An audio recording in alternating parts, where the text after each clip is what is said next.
लेकिन आज फिक्र का पहला फोकस अमृतसर के गोल्डन टेंपल पर है। यह एक भारत का बहुत बड़ा आस्था का प्रतीक है, यह हमारा बिलीफ सिस्टम है। और जो खुलासा हम करने वाले हैं उसको जरा ध्यान से देखिएगा।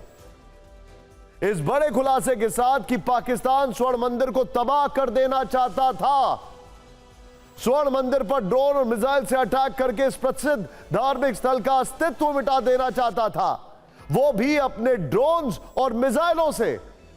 भारत के ऑपरेशन सिंदूर से बौखलाए पाकिस्तान के टारगेट पर विशेष तौर से स्वर्ण मंदिर ही क्यों था। हमने फिक्र के सभी फैंस के लिए नापाक षड्यंत्र को भी डिकोड किया है, लेकिन पहले भारतीय सेना के ये खुलासे जानिए। सेना ने जानकारी दी है कि ये 8 मई की सुबह पाकिस्तान ने पंजाब के कई शहरों को टारगेट करना शुरू कर दिया था, सुबह की पहली किरण के साथ। ध्यान से देखिए अब आप, सेना के ठिकानों के साथ धार्मिक स्थलों को निशाना बनाने लगा। गोल्डन टेंपल पाकिस्तान के प्राइम टारगेट पर था। पाकिस्तान ने गोल्डन टेंपल को निशाना बनाने के लिए कामिकाजी ड्रोन के अलावा एयर टू एयर और सरफेस टू एयर मिसाइलें दागी थी। स्वर्ण मंदिर को अधिक नुकसान पहुंचाने की मंशा थी, लेकिन उसकी हर चाल को भारतीय सेना ने समय रहते नाकाम कर दिया। पाकिस्तान का एक भी ड्रोन या मिसाइल स्वर्ण मंदिर की पवित्र भूमि को छू तक नहीं पाया। छोड़ दीजिए उसके एरिया के डायामीटर तक भी नहीं आ पाया।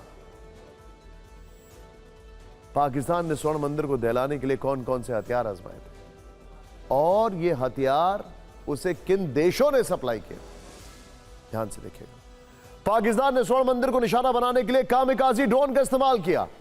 बारूदों से भरा ये याहा YIHA कामिकाजी ड्रोन तुर्की में बना था और तुर्की से पाकिस्तान को सप्लाई हुआ था। 100 किलोमीटर की रेंज वाले तुर्की के इस ड्रोन में पाकिस्तान की फौज ने 5 किलोग्राम तक विस्फोटक भरा हुआ था। एक ड्रोन नहीं था, कई सारे आए थे और पंजाब से लगी सरहदी सीमा से अमृतसर की ओर लॉन्च किया। पाकिस्तान ने स्वर्ण मंदिर को टारगेट करने के लिए PL-15 मिसाइल भी लॉन्च की। ये एयर टू एयर मिसाइल है। पाकिस्तान को यह मिसाइल चीन से मिली हुई है। इसकी अधिकतम रेंज 300 किलोमीटर तक की है और रफ्तार ध्वनि की गति से 5 गुना ज्यादा है। वहीं पाकिस्तान ने स्वर्ण मंदिर को टारगेट करने के लिए हत्फ-1 मिसाइल भी लॉन्च की थी, जो एक शॉर्ट रेंज बैलिस्टिक मिसाइल है। अधिकतम रेंज 100 किलोमीटर है और यह मिसाइल 500 किलोग्राम तक विस्फोटक ले जा सकती है। कहा जाता है कि पाकिस्तान की मिसाइल परमाणु विस्फोटक ले जाने में भी सक्षम है। सेना के अनुसार पाकिस्तान की ओर से अनमैन्ड एरियल व्हीकल यानी कि ड्रोन्स और मल्टीपल रॉकेट लॉन्चर A100 भी चलाए गए, लेकिन ये भी हवा में मार गिराए गए। स्वर्ण मंदिर की पेरीफेरी तक नहीं पहुंच पाएंगे। सोचिए पाकिस्तान के इरादे 8 मई की सुबह कितने खतरनाक थे। उसने स्वर्ण मंदिर को दहलाने के लिए घातक मिसाइलों और ड्रोन का पूरा जखीरा लॉन्च किया था, लेकिन भारतीय सेना ने पंजाब बॉर्डर पर हवाई सुरक्षा का ऐसा मजबूत चक्रव्यूह तैयार किया कि पाकिस्तान के सभी खतरनाक इरादे आसमान में ही हवा हो गए। और यह शुभ काम भारत के स्वदेशी हथियारों ने किया। भारत ने स्वर्ण मंदिर को बचाने के लिए पंजाब बॉर्डर पर आकाश मिसाइल सिस्टम को लगा रखा था। L-70 एयर डिफेंस गन भी वहीं डिप्लॉय थी। दोनों ने मिलकर पाकिस्तान के ड्रोन और मिसाइलों का चुन चुन कर शिकार किया। इस खुलासे के बाद आप कह सकते हैं कि स्वर्ण मंदिर को दहलाने की नाकाम कोशिश में उस रोज 3 देश शामिल थे, यानी पाकिस्तान, चीन और तुर्की। और पाकिस्तान असल में स्वर्ण मंदिर को इसलिए टारगेट करना चाहता था क्योंकि इस बहाने वो पंजाब के शांत माहौल को खराब करना चाहता था। लेकिन मुनीर का यह खौफनाक ख्वाब भारतीय सेना ने चकनाचूर कर दिया। भारत की सेना ने स्वर्ण मंदिर पर आज इस बड़े खुलासे के साथ एक डेमो करके भी दिखाया कि कैसे आकाश मिसाइल प्रणाली, L-70 एयर डिफेंस गन समेत भारतीय वायु रक्षा प्रणालियों ने अमृतसर के स्वर्ण मंदिर और पंजाब के कई शहरों को पाकिस्तानी मिसाइलों और ड्रोन हमलों से बचाया। ये है वो जो डेमो करके दिखाया। इसके अलावा यह पूरा खुलासा करने वाले 15 इन्फेंट्री डिवीजन के GOC major general Kartik Seshadri ने पाकिस्तान को कड़ी चेतावनी दी है। कहा है कि पाकिस्तान अपनी सलामती चाहता है तो आतंकी गतिविधियों को फौरन बंद कर दे, क्योंकि ऑपरेशन सिंदूर केवल स्थगित किया गया है, खत्म नहीं है। ऑपरेशन सिंदूर का विकराल रूप, ऑपरेशन सिंदूर का विकराल रूप अभी बाकी है।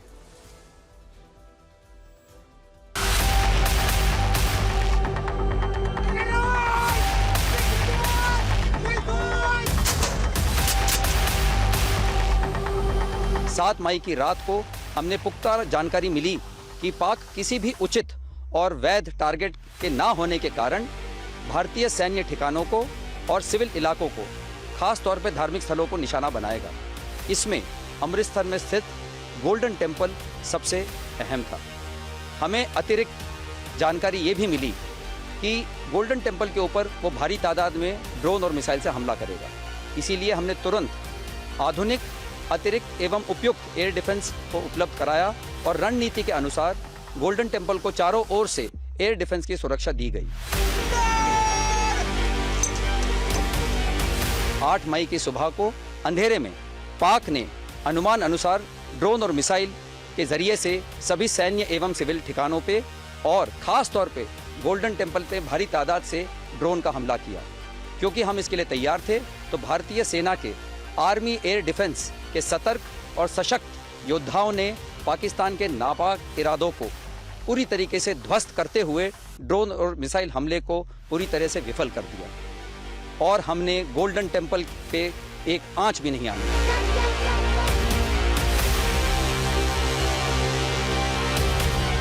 कुछ kamikaze drones surface to air, surface to surface और एयर टू सरफेस मिसाइल्स जो कि डायरेक्टली गोल्डन टेम्पल के लिए वहां से लॉन्च की गई थी।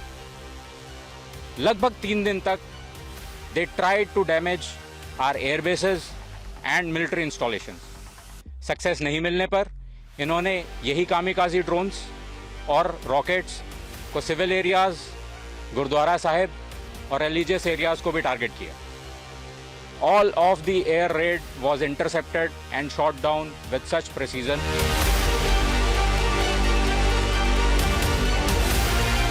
हमारी फायरिंग का नतीजा ये निकला कि सुबह तक दुश्मन अपने घुटनों पर आ गया और उसने अपनी पोस्ट पर वाइट फ्लैग लहरा दिया। हम अपने देशवासियों को यह यकीन दिलाते हैं कि जब तक भारतीय सेना देश की सरहदों पर तैनात है, तब तक कोई भी इस देश की तरफ आंख उठाकर नहीं देख सकता। एक मैसेज जो पाकिस्तान को समझ में आना चाहिए वो ये है कि हम अभी भी और आगे भी तैयार हैं। करगिल जैसा मिस एडवेंचर वो नहीं कर सकता। सोचिए, हम अभी भी और आगे तैयार हैं। पाकिस्तान ने पंजाब के अलावा गुजरात, राजस्थान और जम्मू कश्मीर पर भी कई हमले करने की कोशिश की। भारतीय सेना ने हर बार पाकिस्तान को जोरदार जवाब दिया है। जम्मू की बात करें तो जम्मू में इंटरनेशनल बॉर्डर पर भारतीय नागरिकों को निशाना बनाकर ड्रोन अटैक किए गए थे, गोलीबारी की गई थी, लेकिन वहां तैनात भारतीय जवानों ने पाकिस्तान की हर गोली का जवाब गोलों से दिया है। सेना के अनुसार पाकिस्तान ने यह दुस्साहस 10 मई को किया, लेकिन जवाब में भारतीय सेना ने दुश्मन की 4 चौकियों को नष्ट कर दिया। इनमें से 2 हाइब्रिड पोस्ट थी जो भारत में घुसपैठ करने वाले आतंकवादियों के लिए लॉन्च पैड की तरह काम करती थी। यह पाकिस्तानी पोस्ट नष्ट करने के लिए बॉर्डर पर तैनात भारतीय सैनिकों ने rocket launcher, motor, advance AK series की राइफलें, हल्की मशीन गन, ग्रेनेड लॉन्चर और दूसरे कई घातक हथियारों का इस्तेमाल किया। भारतीय सेना की इस एक कार्रवाई में ही पाकिस्तान के करीब 18 से 20 जवान मारे गए। 18 से 20। इस एक्शन पर सेना के शौर्य से भरी एक रील देखिए जो खुद इंडियन आर्मी ने तैयार की है। अब हम आपको LOC से TV9 की एक एक्सक्लूसिव रिपोर्ट दिखाते हैं। ये रिपोर्ट उस जगह से है जहां से ऑपरेशन सिंदूर के तहत सेना के जवानों ने पाकिस्तान को करारी चोट दी। जिन हथियारों से भारत ने पाकिस्तान को घुटने पर आने के लिए मजबूर कर दिया, आज उन हथियारों पर एक रिपोर्टर रील आपको जरूर देखनी चाहिए।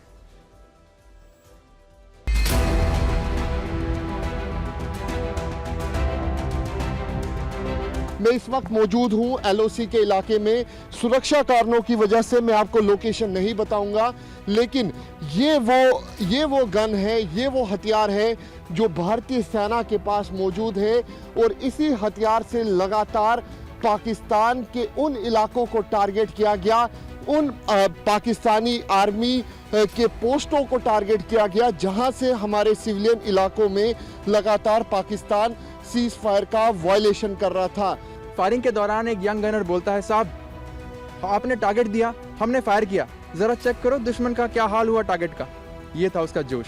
जो तस्वीरों में आप सिस्टम देख रहे हैं ये आकाश तीर हैं। जैसे ही पाकिस्तान द्वारा ड्रोन यहां की तरफ भेजने की कोशिश की गई तो यही वो जवान हैं जो लगातार इन इलाकों को मॉनिटर कर रहे थे। इस वक्त मैं मौजूद हूं लाइन ऑफ कंट्रोल के इलाके में और अभी भी आप देख सकते हैं कि हमारा रडार सिस्टम किस तरीके से काम कर रहा है। यहाँ पे जवान आप देख सकते हैं अभी भी जो निगाहें हैं वो आसमान की तरफ है। जैसे ही पाकिस्तान द्वारा ड्रोन इस इलाके में भेजे गए, चाहे वो जम्मू हो, सांबा हो, अखनूर हो या फिर लाइन ऑफ कंट्रोल के इलाके हो, उसी वक्त पूरी तरीके से हमारे भारतीय सेना की तरफ से, भारतीय वायुसेना की तरफ से एयर डिफेंस सिस्टम को एक्टिवेट किया गया ताकि पाकिस्तान अपनी किसी भी नापाक साजिश में कामयाब ना हो सके। ये पूरी तरीके से सबूत है कि किस तरीके से भारतीय सेना जो है वो लाइन ऑफ कंट्रोल हो, अंतर्राष्ट्रीय सीमा हो या फिर हिंटरलैंड, पूरी तरीके से अलर्ट थी। ये वही इलाके हैं जब ऑपरेशन सिंदूर हुआ। 9 ऐसी लोकेशन थी जिनको टारगेट भारतीय सेना, भारतीय वायुसेना की तरफ से किया गया। तस्वीरों में आप देख सकते हैं कि किस तरीके से भारतीय सेना की तरफ से पूरी अलर्टनेस जो है वो यहाँ पर भरती जा रही है। लाइन ऑफ कंट्रोल पर भारतीय सेना बेहद ज़्यादा अलर्ट है, अंतर्राष्ट्रीय सीमा पर BSF बेहद ज़्यादा अलर्ट है। 24/7 हम लोग बिल्कुल अलर्ट है, हमेशा रहेंगे। इनकी जो नापाक हरकत है इनको हम ताबड़तोड़ जवाब देंगे। जो तस्वीरों में आप देख रहे हैं ये वर्चुअल रियलिटी इसे कहा जाता है। इस इक्विपमेंट को ये पूरी तरीके से लेटेस्ट इक्विपमेंट है और यहाँ से सर्वेलेंस रूम से हर एक नज़र जो है भारतीय सेना पूरे इलाके पे रखती है। ये देखिए किस तरीके से भारतीय सेना ने पाकिस्तान की कई पोस्टें उड़ाई। ये साफ तौर पे दिखाता है कि किस तरीके से पाकिस्तान को मुंह तोड़ जवाब जो है वो भारतीय सेना ने दिया।